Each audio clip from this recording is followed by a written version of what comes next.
Mga katropa, welcome sa Past Law with Attorney Nikki. Attorney Nikki, ang usapin natin ngayon ay usaping kasal. At oo, hindi lang ang mga sagot sa aking mga tanong. Sure, Jason. Unang tanong, pwede ba mapawalang bisa ang kasal kung matagal nang hiwalay? Hindi. Legal ba ang same-sex marriage sa Pilipinas? Hindi. No need na ba kumuha ng marriage license kung higit 5 years na kaming live-in ng fiancé ko? Oo. Oo.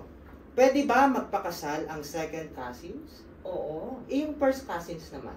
Hindi. Hindi rin. Pwede ba magkasal ang isang abogado? Hindi. Hindi. Pag nagpa-convert ako sa Muslim, pwede ba ako mag-asawa ulit? Hindi. Hindi rin.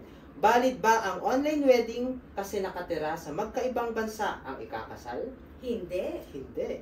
Pwede ba mapawalang bisa ang kasal kung nangangaliwa ang iyong asawa? Hindi. Hindi rin. Pwede ba mapawalang bisa ang kasal kung baog ang iyong asawa?